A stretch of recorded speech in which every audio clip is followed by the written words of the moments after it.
Yes, we are good.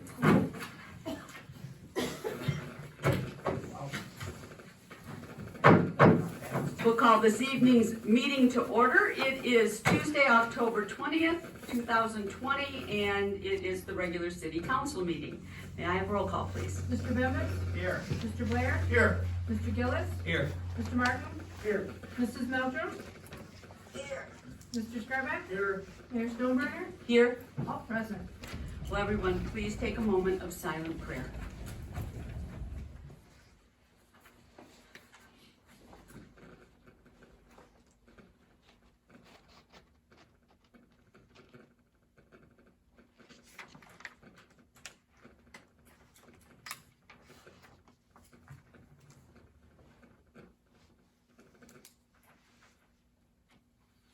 And if everyone would please stand for the pledge. I pledge allegiance to the flag of the United States of America and to the republic for which it stands, one nation, under God, indivisible, with liberty and justice for all.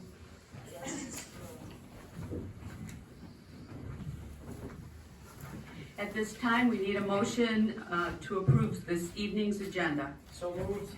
Support. All those in favor say aye. Aye. Those opposed? All right, we have an agenda this evening. We have one presentation this evening, and that will be Fire Chief Joe Doan, and he will talk to us about October is Fire Prevention Month.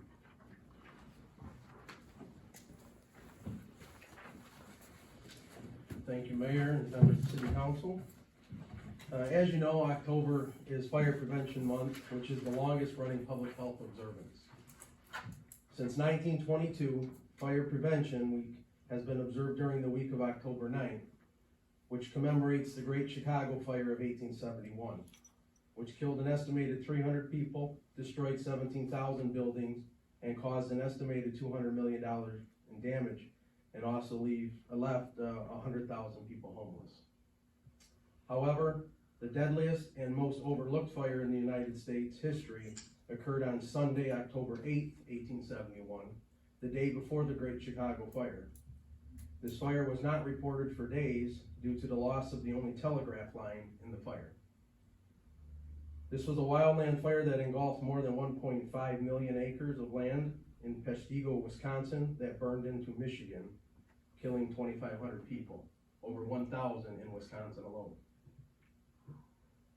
The goal of fire prevention is to educate the public to take precautions to prevent potentially harmful fires and be educated about surviving them.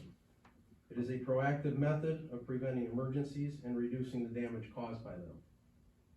Unfortunately, the state of Michigan continues to rank in the top 10 across the country for fire deaths. As of today, in the state of Michigan, we've had 94 deaths and 79 fires. That is a 21% increase from this time last year. Cooking fires, 49% cooking fires cause 49% of all U.S. home fires, 21% of fire deaths, and 45% of injuries on average every year. Unattended cooking is the #1 cause of home fires. Careless smoking is the leading cause of fatal fires in Michigan, with 51% of deaths. Most of our incidents in Michigan occur between 6 p.m. and 6 a.m. 3 out of every 5 homes that have fire deaths result due to no working smoke detectors, which is a common violation that you note on my monthly rental inspection form. Less than 50% of homeowners have an escape plan. It's actually 43%. 43% of homeowners have an escape plan. Carbon monoxide is the #1 cause of accidental death, which is another known violation on the rental lease. 60% of consumers do not even test their smoke or carbon monoxide detectors as recommended by the manufacturer on a monthly basis. Only 47% of the people report having carbon monoxide detectors in their home. I'm proud to say that last year, our department partnered with the state of Michigan Fire Marshal and My Prevention on a statewide smoke detector and carbon monoxide detector campaign. Statewide, there's been 28,000 smoke detectors and 6,500 carbon monoxide detectors installed in residences free of charge, funded by a FEMA grant. Some fire safety tips: have working smoke and carbon monoxide detectors. It's proven they save lives. Test the smoke detectors and carbon monoxide detectors on a monthly basis to ensure that they operate. Change the batteries twice a year. Change your clocks, change your batteries. Replace the detectors every 10 years as recommended by the manufacturer. Have an escape plan. 2 ways out. Have a fire extinguisher. Never use water on a grease fire. With the holidays approaching, it's known to have an increase due to the misuse or overloading on extension cords. Each year at the holidays, it's reported 4,000 injuries and 3,300 home fires as a result of the misuse of extension cords. If there is a fire, get out, call 911. Once you're out, stay out. And another big one that we can share is close before you doze. Shut the door. Temperatures can exceed 1,500 degrees in an average fire. Closing the door before you go to sleep keeps the smoke out and keeps your room 10 times cooler if a fire is blazing on the other side. It also means more precious minutes for firefighters to find you or for you to escape on your own. Depending on how the door is made, experts say your bedroom door can last anywhere between 20 and 90 minutes before it burns through. 30 years ago, we had an average of 14 to 17 minutes to escape a house fire. According to Underwriters Laboratories, today with the prevalence of synthetic materials in homes, you have roughly 2 to 3 minutes. So with that, smoke detectors and carbon monoxide detectors, and have a plan. And that's all I got.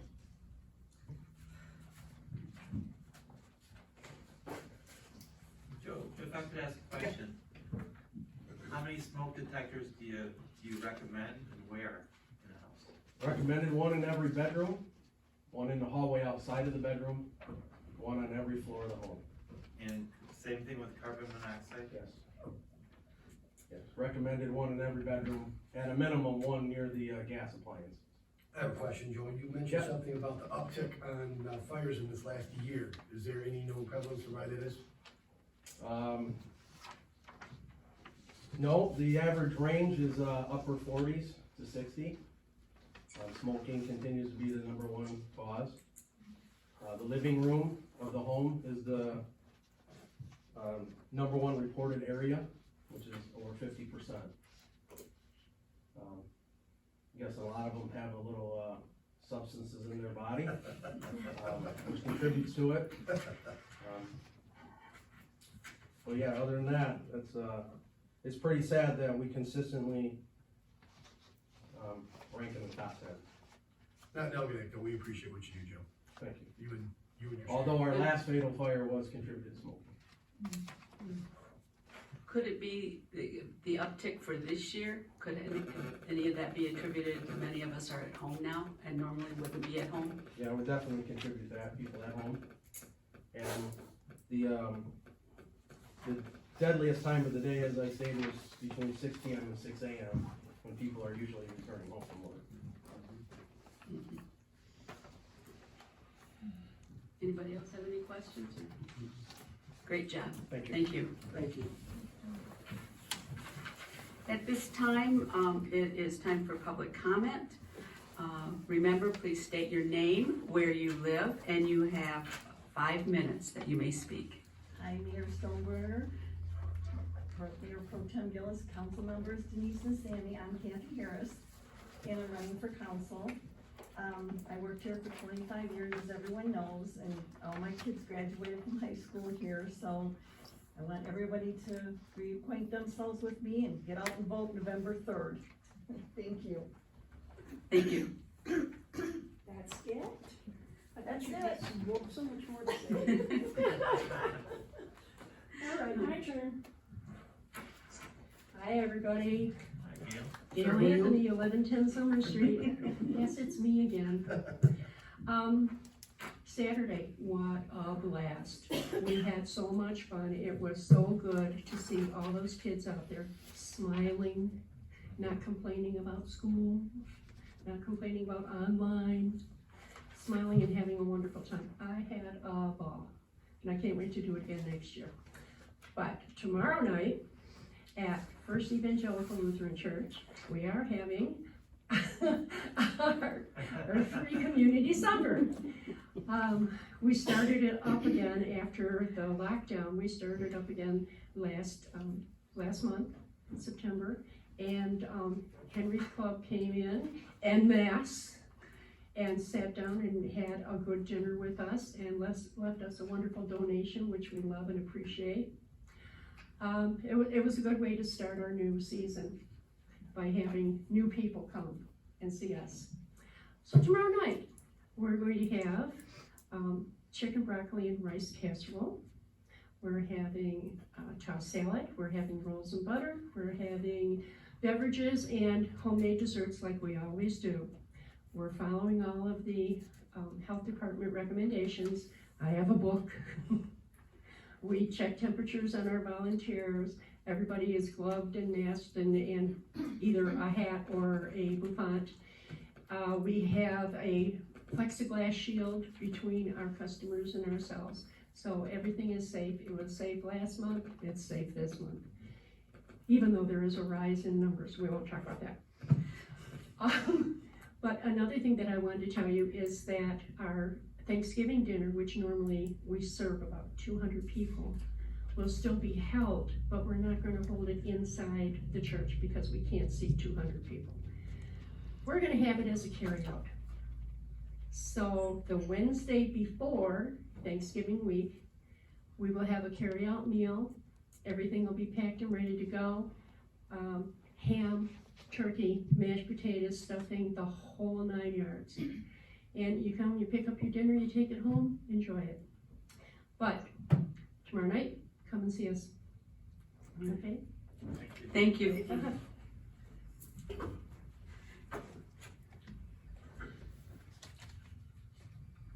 Anyone else like to speak? Everybody's looking at you.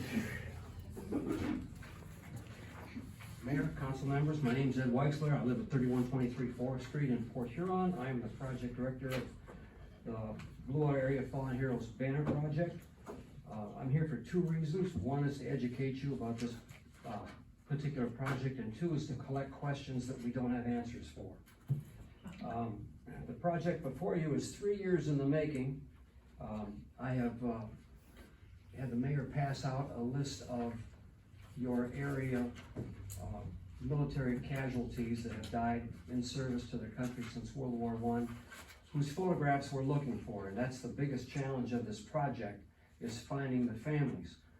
There are 586 plus GIs from St. Clair County who died while in service to their country since World War I. We know every one of them. We have their names. We just can't find their families. And with that, let me show you exactly what the end result of this is. This is the perils of being short. When you're my size, nobody looks up to you. Tall in stature, Ed, tall in stature. Yeah. Stay. I believe this gentleman's father was the chief financial officer of Chris Kraft. And they're on both sides. What you see on one side, you'll see on the other.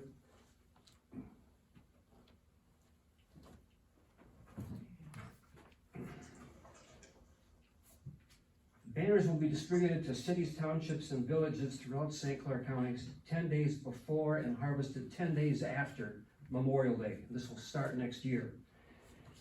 We intend the banners to be displayed 1 week before Memorial Day, then come down 1 week after Memorial Day. They will not be used for any other display, public or private, during the remaining 50 weeks out of, before the next Memorial Day.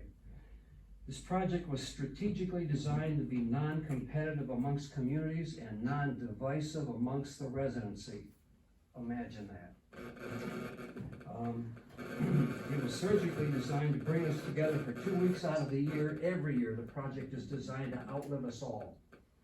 There's nothing low quality about these banners. They're 18 mil vinyl, and for municipalities and villages that don't have the hardware, there's grommets at all four corners.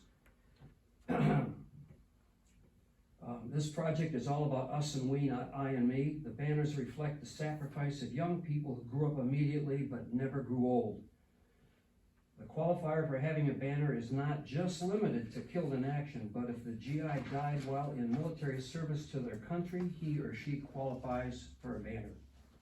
But we have to find the photographs first. What we need from this administration are the dimensions of existing hardware, if you have hardware, and the banner size. If you do not have horizontal hardware for pole display, then you can choose to have them hung by grommets. But then we need to know that before printing, because if they're going to be hung by the grommets, that usually means against the wall, and we would incur an extra cost for printing a banner on the other side that nobody can see. So many municipalities throughout the USA do similar projects. I think the closest one is probably Lapeer, Michigan. Sometimes they do casualties, losses of life, and I think from the 4th of July through Memorial or through Labor Day, they do veterans. However, this is the only project, your project, our project, this is the only project in the entire United States that is county-wide. We could have easily put St. Clair County where it says Blue Water area. We chose not to, for the simple fact that our dream is to have Huron and Sanilac County, and heaven forbid Macomb should come on board and want to meet the same criteria of displaying these that we've established, in which case we would then make the banner template available. We have a DBA in the name of Blue Water Fallen Heroes, or Blue Water Area Fallen Heroes. And one of the guys who writes for the same magazine I do has gifted us that template.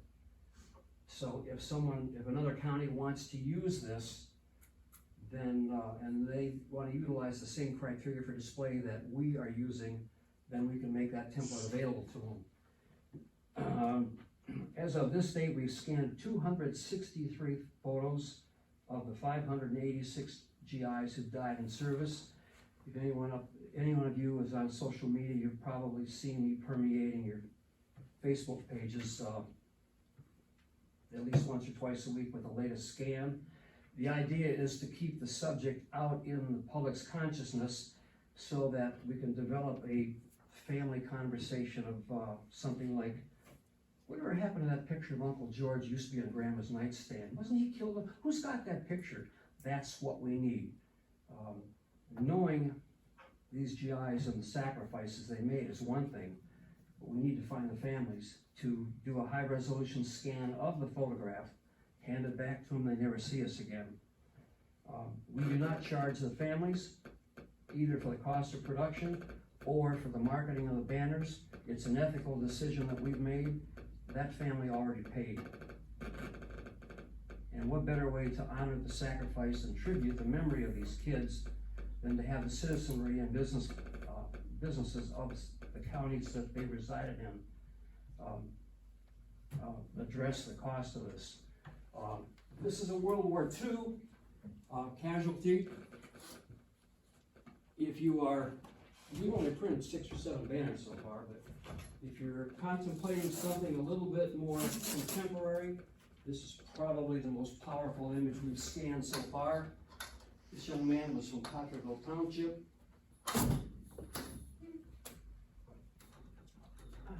Yeah.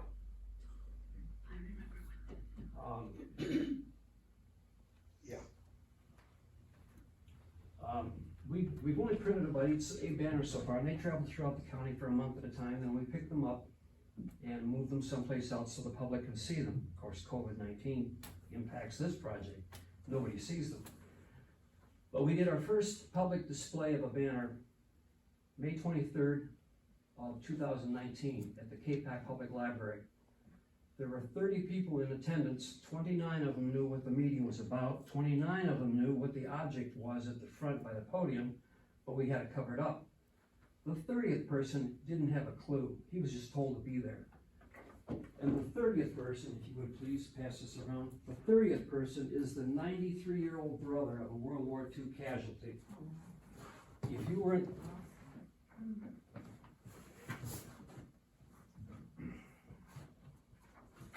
in the audience that night, there wasn't a dry eye in the house. That's the power of this project. There is no controversy.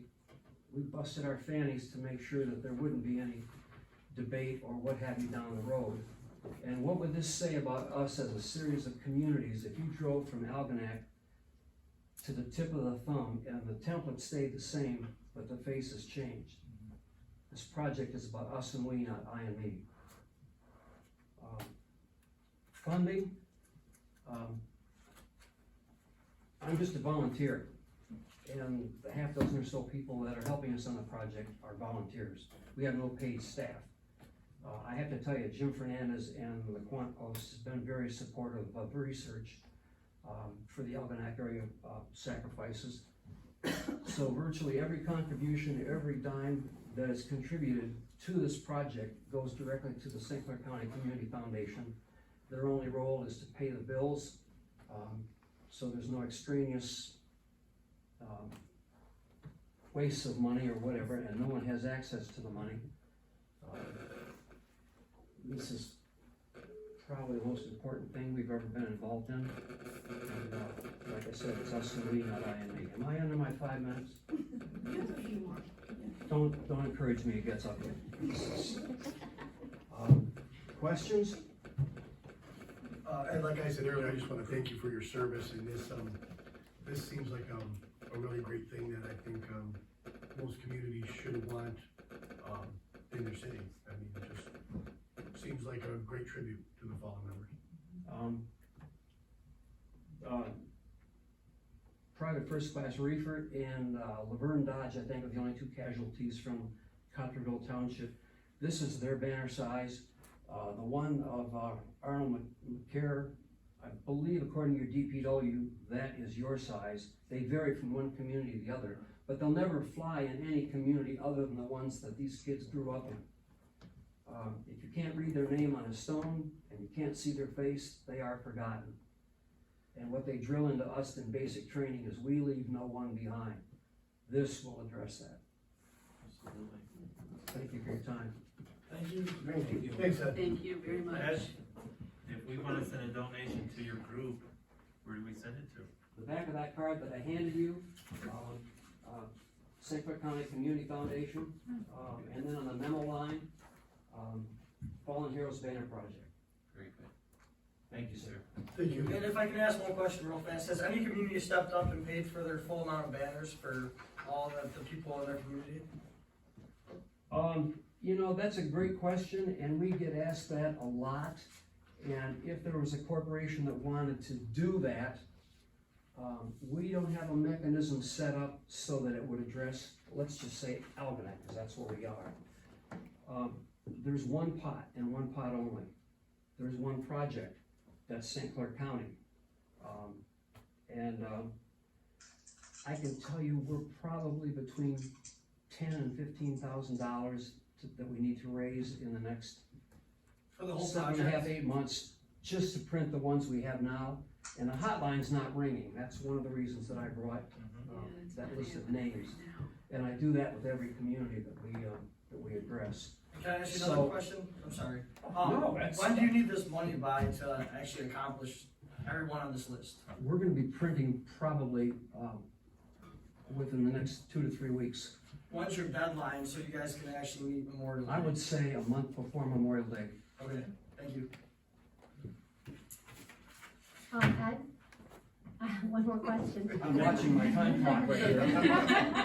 Can we have another list of all of the names that you're looking I for? have one left, yeah. Yes, could I get a copy of that? Done.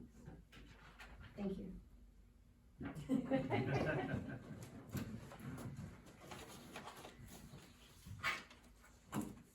Excuse me.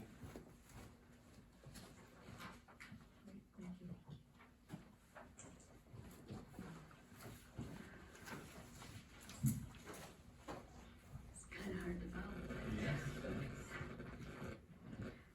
Meeting's adjourned? No, we can't make Mrs. Gerstenberg be quiet tonight. It's her turn. City manager's report. Thank you, Mayor Stoneburner. I'd like to remind everyone that we're still seeking applications for the Dangerous Building Board of Appeals. This board meets once a month on a Wednesday at 9 o'clock for approximately 1.5 hours, and it is a Zoom meeting. I'd also like to note, on behalf of the Goodfellows, that this year there will be no gift boxes. Instead, the Goodfellows will partner with Woodside Bible Church and Community First for a community food drive on Saturday, December 19th at Community First from 10:30 to 12:30. I'd like to also provide an election update. The Secretary of State recently did a voter registration push, and we picked up 93 new voters in 2 days. Algonac has 3,107 registered voters. 962 of those are permanent absentee voters. 41 of those requested an AV ballot just for this election. 50% of the AV ballots have already been returned, and 80% of the ballots have been hand-delivered to City Hall, not mailed. Our election staff has a full repertoire of PPE from the CARES Act. That's masks, gloves, face shields, hand sanitizers, and cleaners. Each voting booth, secrecy sleeve, and pen will be cleaned after each voter.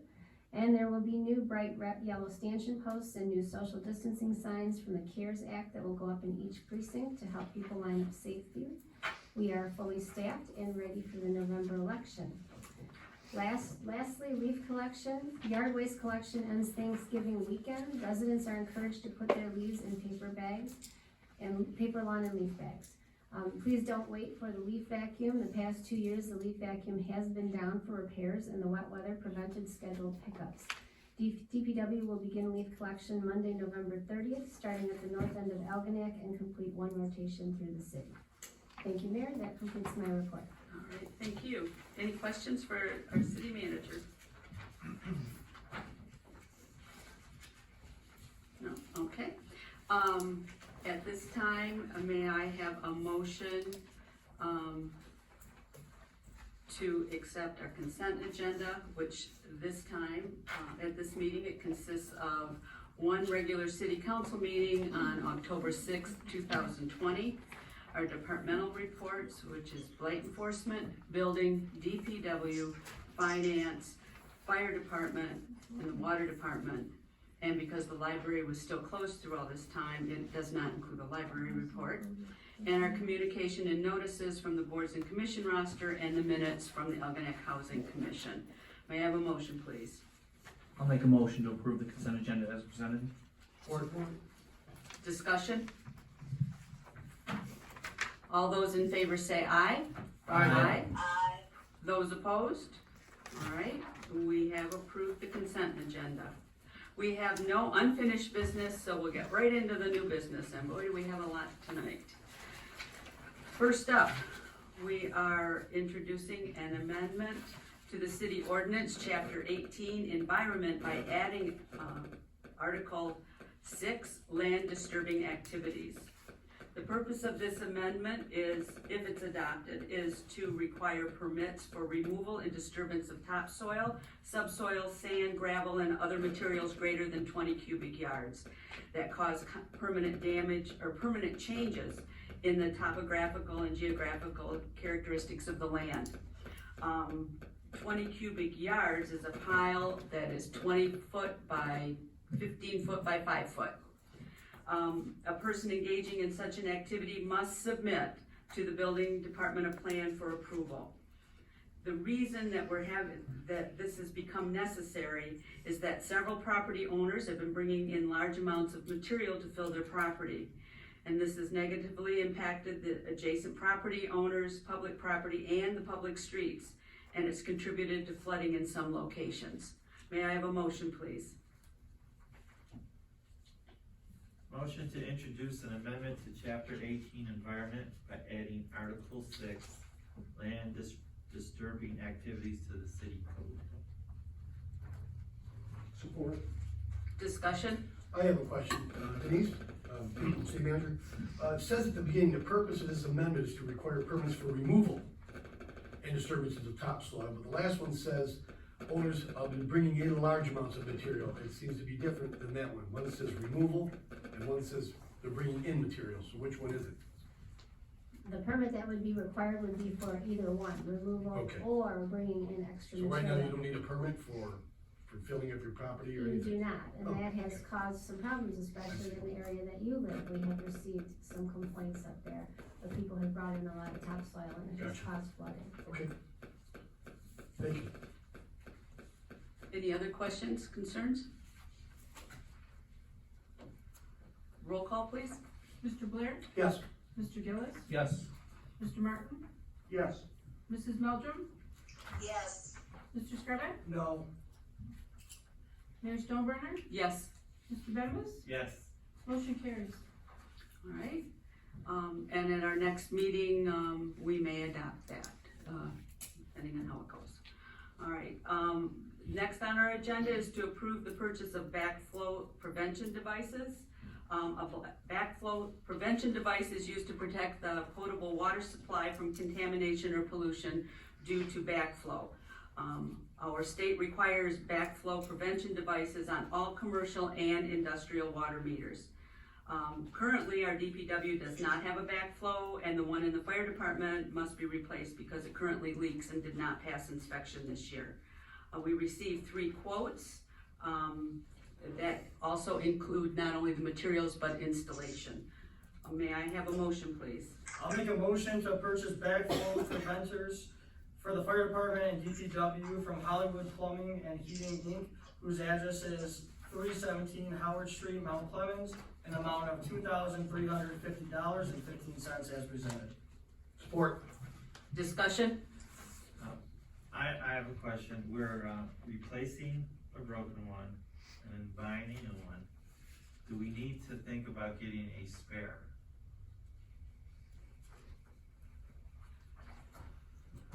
Mrs. Gerstenberg? Backflow preventers are usually they have to be the same size as the meter, the line coming in. And they don't go bad that often. They are required by the state to be checked every year. Okay, So we don't really need to keep one around. okay, thank you. Any other questions, comments? All right, roll call, please. Mr. Gillis? Yes. Mr. Martin? Yes. Mrs. Meldrum? Yes. Mr. Scarback? Yes. Mayor Stoneburner? Yes. Mr. Bembas? Yes. Mr. Blair? Yes. Motion carries. All right, next we're being asked to approve the purchase of a new pump for the Delta Lift Station. The lift station pumps are designed to move wastewater from lower to higher elevation through pipes where gravity flow systems will not work. One was taken out of immediate repairs and replaced with a spare, and one is still out for repairs. In the event we have another failure, this pump could be installed without any interruption to service to the residents on Delta. Quotes were requested, but we only received 1 response. May I have a motion, please? I'll make a motion to approve the purchase of a new pump for the Delta Lift Station from Electric Motor Services LLC, whose address is 3340 Lapeer Road, Port Huron, Michigan 48060, in the amount of $3,260.10. Support. Discussion? I have one. Denise, am I to understand that this new pump, is that going to take the place of the one that's still out for repairs? And if so, would it behoove us to have another one on standby, because I noticed that this Delta Lift Station seems to have problems quite often. So if we just have a new one and then a repaired one would behoove us to get a new one and then a new one on standby as well. Well, DPW foreman Joe Vernier stated that this pump, if another went down, they'd use that to put in right away. So we seem to be okay right now. That would be the one that would go in, so there would be no interruption to service. Is that correct? That is correct, and that is also an excellent question. We do want to have one new one and start to move out the old ones, and if we were to get a second one, I would like to wait a little bit so that they're not all the same age. I got you. Yep. And I agree with, Councilman Blair. It seems like almost every meeting we have, there's some old piece of equipment breaking down, and, you know, we need redundancy in our programs, you know, in our material, so that if the worst does happen, we aren't stuck, you know, with no pieces. Excellent point, Mr. Dundas, yes. Any other questions, comments, concerns? Roll call, please. Mr. Martin? Yes. Mrs. Meldrum? Yes. Mr. Scarback? Yes. Mayor Stoneburner? Yes. Mr. Bembas? Yes. Mr. Blair? Yes.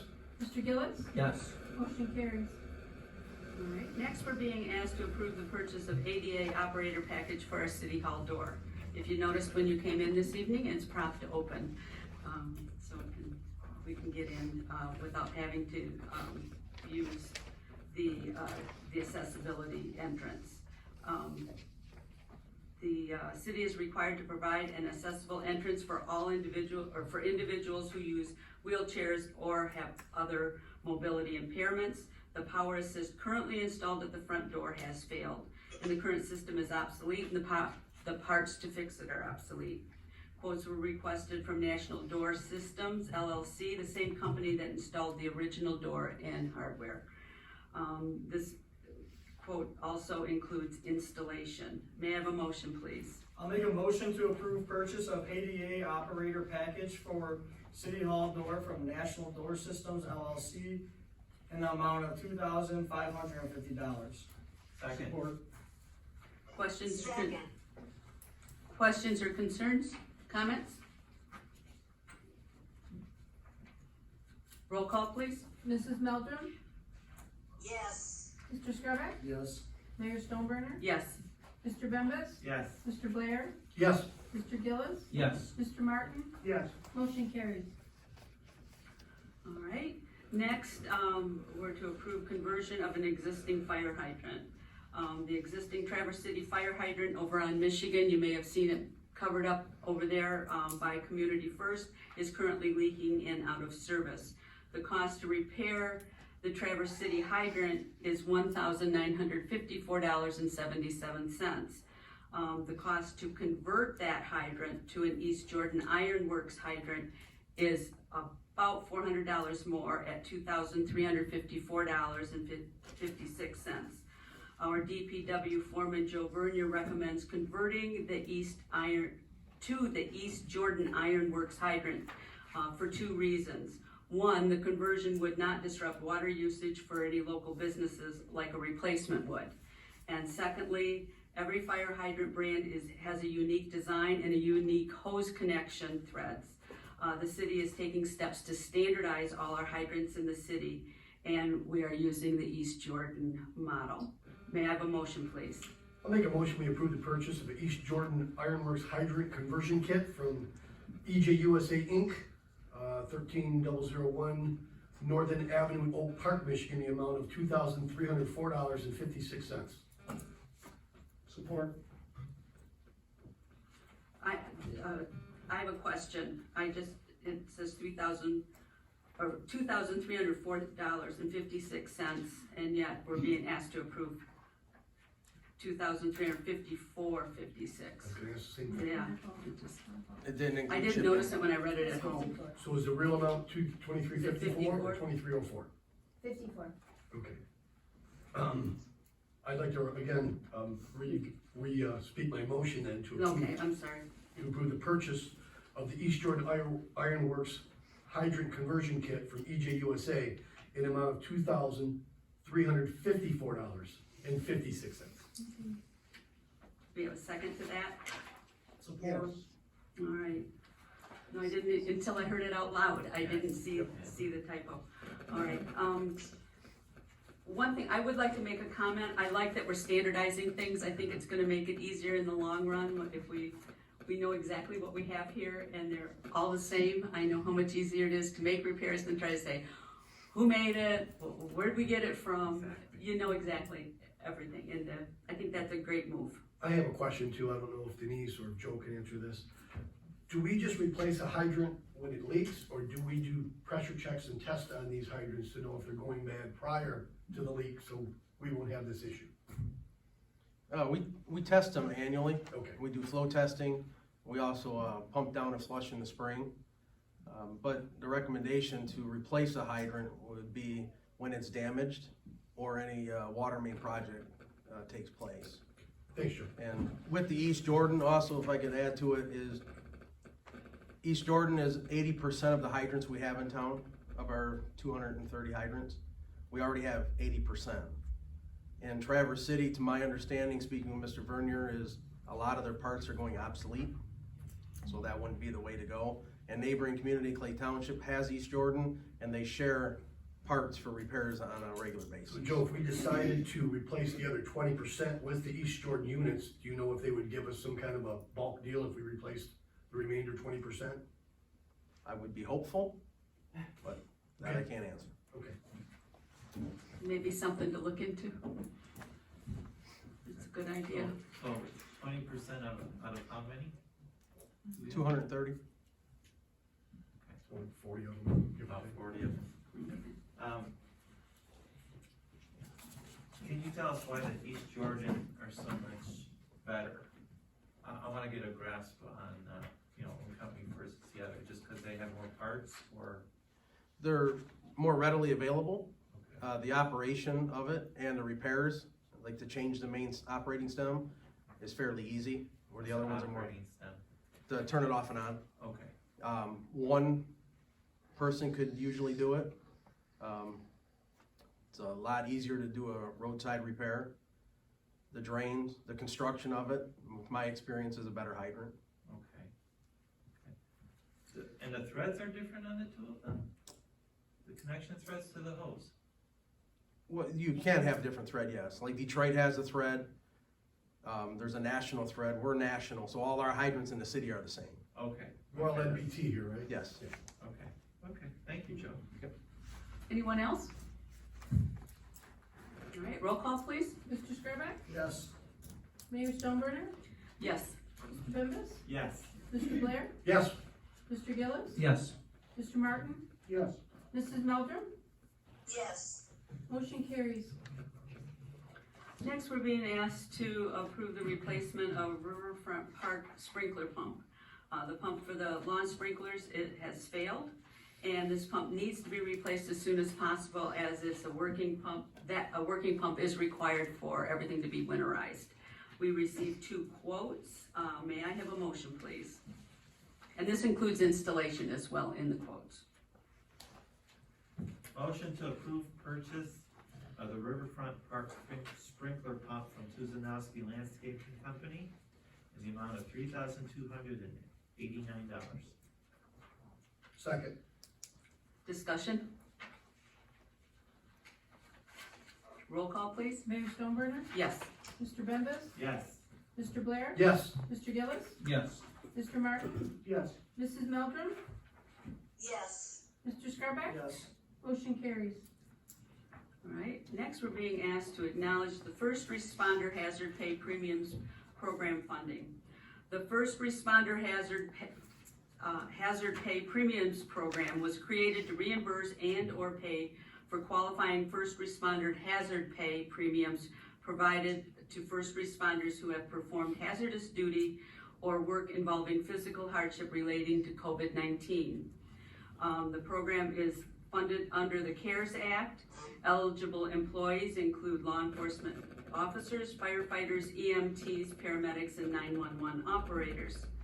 The fire department applied for the Michigan Department of Treasury for the 14 city Algonac firefighters. Each employee was eligible for $1,000 for a total of $14,000.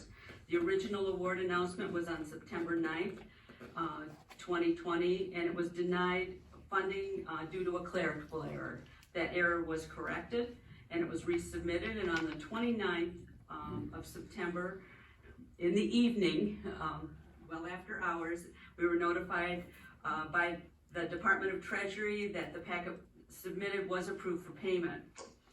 But in order for the $14,000 to be paid, the city was required to pay FICA and workers' comp in the amount of $2,059.40 and distribute the pay premiums to the employees by the next day. So we met the deadline, but we weren't able to approve anything. And so it looks like we're doing it after the fact, but we knew about it before. It's just that we couldn't approve it because of the timing. I think it was more important that we made sure that they got it. Algonac joins thousands of other municipalities, counties, and other local governments that have implemented hazard pay, stipends, and other benefits for our frontline workers during the COVID-19 crisis. Thank goodness. May I have a motion, please?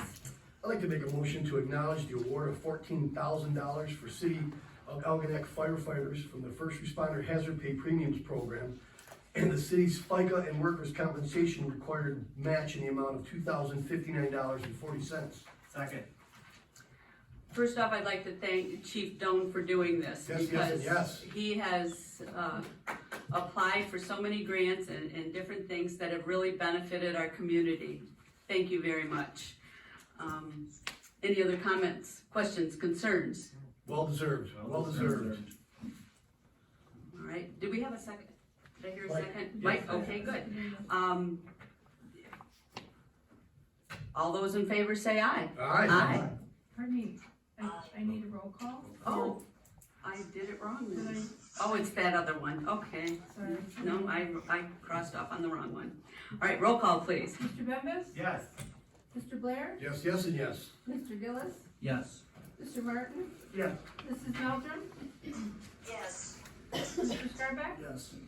Mayor Stoneburner? Yes. Motion carries. All right. Next, we're being asked to purchase a replacement water meter, or replacement water meters. Ferguson Waterworks provides our water department with water meters. 8 new water meters were ordered to replace water meters that have recently been found not to be working properly. Ferguson is our standard meter here in Algonac. May I have a motion, please? I'll make a motion to approve the purchase of 8 water meters from Ferguson Waterworks, 1931 Snow Road, Lansing, Michigan, in the amount of $1,868.97. I'll second that. Discussion? Roll call, please. Mr. Blair? Yes. Mr. Gillis? Yes. Mr. Martin? Yes. Mrs. Meldrum? Mrs. Meldrum? Mr. Scarback? Yes. Mayor Stoneburner? Yes. Mr. Bembas? Yes. Motion carries. This is the acknowledged grant I was thinking about before. All right. The Firefighter Training Division in Michigan serves the training needs of approximately 1,029 fire departments and approximately 34,500 firefighters throughout the state of Michigan by preparing and publishing advisory and training standards, as well as establishing courses of study, qualifications, and regional training centers. Training grants are periodically available, and of course our chief sees to it that if they are, we apply for them if it's something we need. And they're funded by fees generated by LARA and the Bureau of Fire Services for administering and enforcing the Fireworks Safety Act in the state of Michigan. In January 2020, Chief Doan submitted a grant application to the state of Michigan for training equipment. The application was approved, and on the 17th of September 2020, a new forcible entry training door was delivered.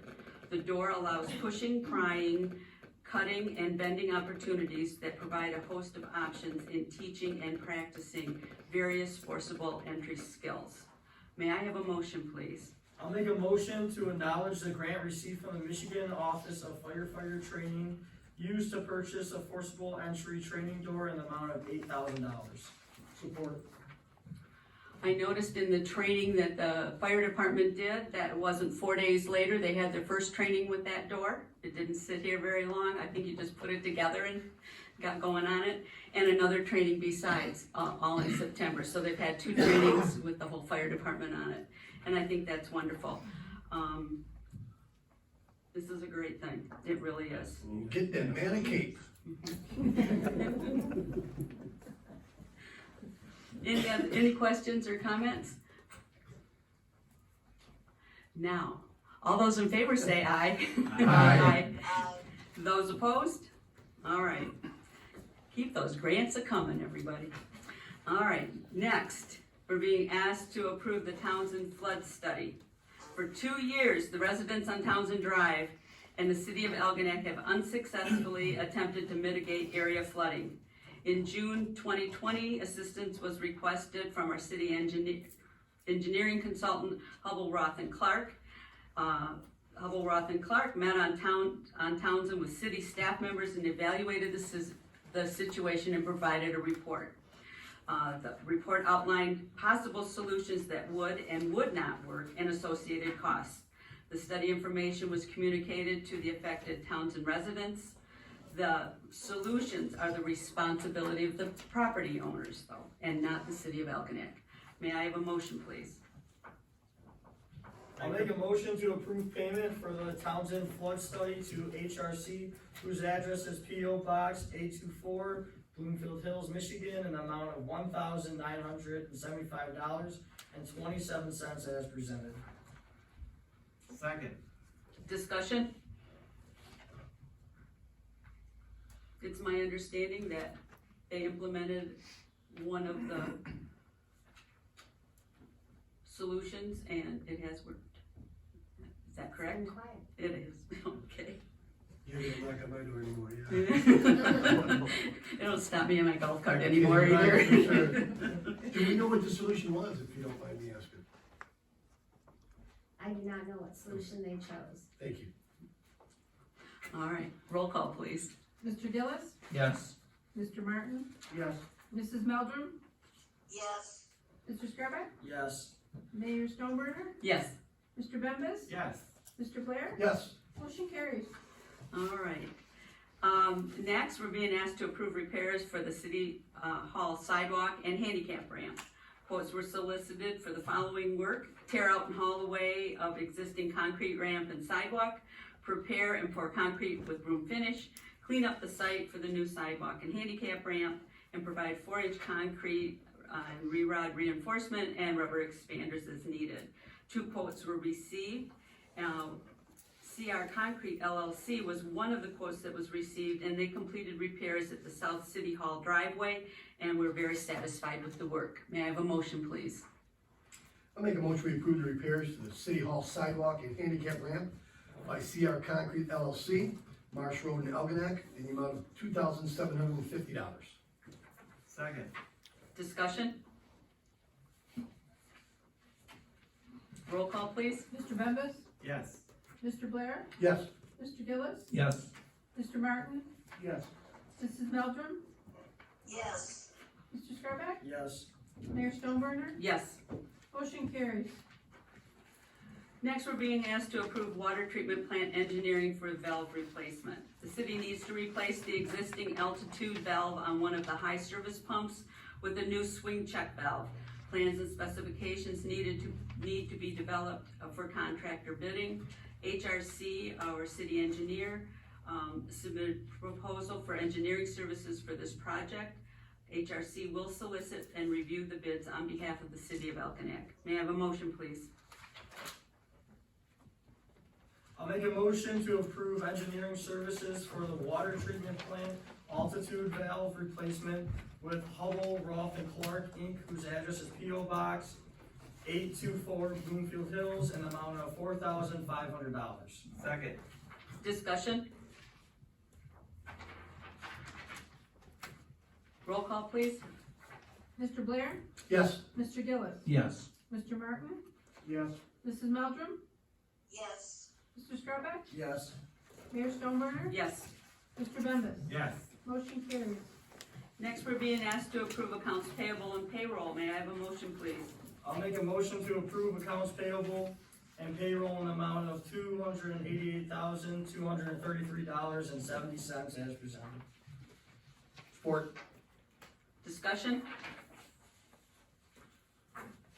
Roll call, please. Mr. Gillis, Yes. Mr. Martin, Yes. Mrs. Meldrum, Yes. Mr. Skrillex, Yes. Mayor Stoneburner, Yes. Mr. Bembas, Yes. Mr. Blair, Yes. motion carries. And now we're on to items for our next agenda. Mrs. Gerstenberg?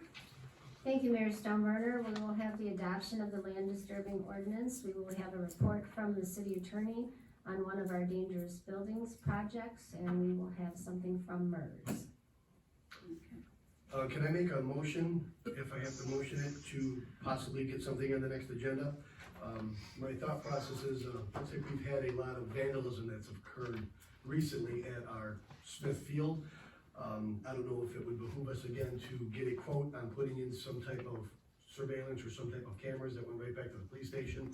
I know that some of the neighbors in that area had come to me during our Halloween in the NAC and then mentioned that they had some concerns in regards to the vandalism that occurred. So is there a way to look into a cost on, to put some cameras there that go right back to the sheriff's department, and would that be something that we should do as a community? Mrs. Gerstenberg, is that something that you and your team could come and maybe get together, brainstorm a little bit, and then put that in your weekly report to us instead of waiting for a meeting of some steps that can be taken? Can I also add something to your motion? Absolutely. If you approve it, can we get the price for all parks? So, all four of them except for the boardwalk. I think the boardwalk's fine, but all the parks that are hidden in the neighborhood, even if we had 2 cameras, especially one coming off the water tower, then at the end of Columbia, we could put them off a tree or light pole or something like that. And we can power them so, But right now, we just have to see if we'll put it on the agenda to discuss. Okay, no, I'm thank just saying, you. can we, if we can we get a price for all? Okay, Yeah, thank sorry. you. So, we are still looking at the installation of the Wi-Fi on the waterfront, and we are talking about cameras as part of that, so that is an excellent idea. We are installing lights at Lions Field. That is a project that's on the DPW goals and objectives this year, so we're installing, I believe, 5 lights over there.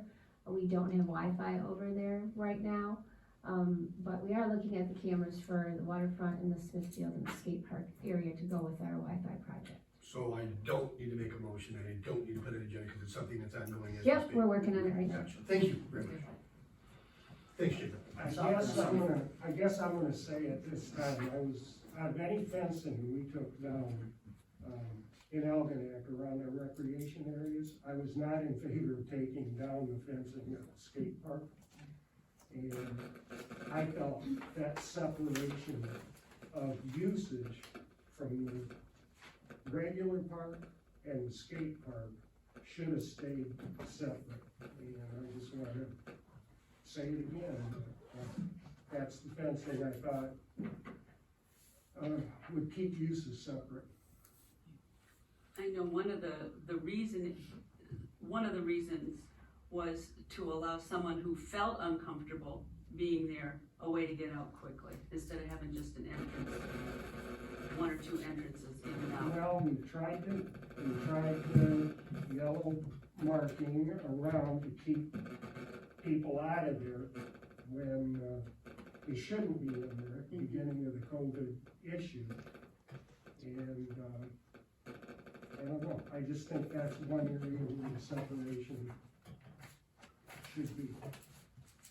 Maybe we could look into that and. Mayor Stoneburner, the vandalism was at the pallet maze. Mhm. That's good. Yeah, Right. But yeah. I just think it would have been less likely to happen You know, I think if easing in and out. we don't have a motion on the floor. No, we're just, no, we don't.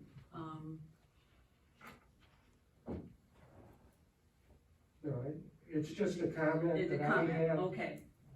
All right. based on what was said. Mhm. Okay. Well, anything else on our agenda though? Was that it? No, That that's had- Okay, all right. How about we start with council comments? And we'll start with Mayor Pro Tem Gillis, so I don't forget him. Very forgettable. The report from this table is. Thank you, Mayor Stoneburner. I'd just like to thank everybody who came out for Halloween in the NAC. It was a great event. I do, you know, as the person who has done the pallet maze for the last 3 years in a row, it was disappointing when it got damaged, but at the end of the day, that it was, I look at it like it was one or two kids doing something stupid. It wasn't our community as a whole. And I was saddened by some of the things that people were saying, like it was our community as a whole. This was just a very, very minute fraction of our community. And I'm still, you know, we got out there, we rebuilt it. Yeah, it still was a great event. The pallet maze is still together, and it'll be burned. We'll burn it up on the 31st, but, you know, I was very happy with the day's events on Saturday. I think all the kids that came out had a great time. So that's really all I've got. Thank you. All right, Councilman Blair. Thanks everybody for coming out, Ed, thank you for your presentation. Don't forget about our community dinner tomorrow, it's the first one in a while. I wanna piggyback on the NAC if I can. It was a great event from the parade all the way through. Everybody seemed to have fun, it seemed smiles on everybody's faces. Social distancing didn't seem to really worry anybody, and I don't believe it's never been an issue here. So it was fun to see people cut loose and be themselves for once. And again, another great event. And again, like Mayor Pro Tem said, the small, minute problems that occurred do not relegate the rest of the city. I agree completely with that. But I believe they got that under control as well. We moved on in the event, just I've heard nothing but praise on the event, so I'm glad I was a part of it, and everybody have a great night. Happy Halloween. Hope to see everybody then. Councilman Bembas. Just, you know, there are too many people for me to thank individually, but I do wanna thank everybody who came out and. You can thank me individually if you'd like. I could go down the list, and, you know, I would be so afraid to miss somebody, but, you know, I'll mention a couple, you know, Rocky with the pallet maze 3 years in a row, so he's already signed up for 4 years, he doesn't know it yet. Okay, we good now? We're good. My partner Gail selling ducks, I must have driven her crazy for 11 months about, get those ducks sold, but she did excellent, we sold all 500. Sold them off, so we're gonna buy more ducks for next year. And it goes on and on. Everybody in Algonac Live, like the mayor and Denise and Sam and Ed and the Domes, and it just goes on and on. What can I say? A lot of people put forth a lot of great effort, and it was almost like a miniature pickerel tournament. And I've already got ideas that I'm gonna share with Algonac Live in November on how we can make it even bigger and better. You know, because if you're not growing, you're dying, we're gonna keep growing it. So thank you, everybody. And the last thing, election's coming up, please remember to vote. And hopefully we'll see you here at the next meeting. All right, Councilman Martin. Okay. Okay. Councilwoman Meldrum. Yes, I would like to say that it has been an honor and a privilege to serve the people of Algonac for the last 16 years. And if you would like to vote for me, you have to write my name on the ballot and fill in the oval. And I would like to serve for 4 more years, so please vote for me. Thank you. Thank you, Councilman Scarbic. I don't want this to be my last meeting. I just want to say good evening. Sorry about my voice tonight. I lost it over the weekend. There's an event at the Lions Club this weekend. It's a trunk or treat. I'll be there passing out candy with a lot of other people from 5 to 7. Rumor on the street is Algonac Lions event this weekend was very successful. So good job with that and everyone that helped out. Remember, get out and vote. It's very important. Thanks. Have a good night. All right. On the 31st, we have the bonfire and the trunk or treat going on in Smithfield. Also, Trinity United Methodist Church has their holy hallways once again from 1 to 7. Want to mention Women's Life has a Traverse City dinner coming up a week from, no, it's tomorrow, not a week from tomorrow, it's tomorrow, from 4 to 8 at Club Capri. The public's welcome, the door opens at 4. They provide so many, they sponsor so many different groups and activities here in our community, and they're just trying to replenish their funds so that they can help more people. And it's a Traverse City Chicken Night, so enjoy that if you'd like to. Also, there's a pop-up pantry this Saturday at Dock 421 at 10:30. It's a food giveaway, first come, first serve, and there is a limited supply. It's brought to us by the Food Bank of Eastern Michigan, Woodside Church, DTE, and Community First Health Centers. So if you need that, that's something you can do on the 24th. Remember, check your smoke detectors. Pretty soon we're changing the time. We'll check our smoke detectors and our CO2 monitors, and we need to do that. I was disappointed to hear about the damage that was done to the maze and all the things, and I thank you very much to the men that put it back together so that the kids could still enjoy it. And I do understand that they do know who's responsible for that, so we hold them accountable. I too saw things on Facebook, many of them were saying, oh, those kids, that's the way they are these days. Please, people, that's not the way our kids are. These were a couple kids. Are they bright? I don't know, you called them stupid, I thought it was mean. I mean, they were ruining things for other people. And, but there's no place for that here. There's no excuse for it, but don't blame all our kids here. And we didn't at that point know if it was kids or adults. We had no idea. So please, we have really great kids and families here. We really do. And it's because of how you've raised them. Be involved with your kids. Have them hang around with you. Have the kids hang around at your house instead of all over the place, and get to know their friends and everything else. I think that that's missing today a little bit. But with that, it was a wonderful day, and I did not, other than being in the parade, I just enjoyed it as a resident and a grandma and loved every minute of it. I do have some words for the Algonac Clay Historical Society, though. My grandson Porter should have won the pennies. He guessed $1 billion, and I think there were about 1 billion pennies in that thing. So we just can't figure out. Maybe he was a little low in the guess. I don't know, but watching the smiles on the kids' faces and seeing everyone there, and it did look like at times, depending on how you looked at it, it looked like we were jam-packed in on that field. We weren't packed. There was lots of room. There was spacing that we could be. There were a couple of times I'd have to say to the boys, let's wait our turn, we need to wait here, because they wanted to get up front and see what was going on so they knew what they had to do when they got up there. But other than those few reminders, we were outside, we were spaced apart, because we weren't jam-packed into one small area. I think we handled it very well. I think we did a good job. There are things that we see on TV and in the media where it looks like something is the perspective of the picture or the video that you're looking at. It looks like there are masses and masses of people, and yet if you change your perspective of looking at that and moved over 20 feet or looked at it on a diagonal, you'd see there's plenty of room between people. So I think we did a great job.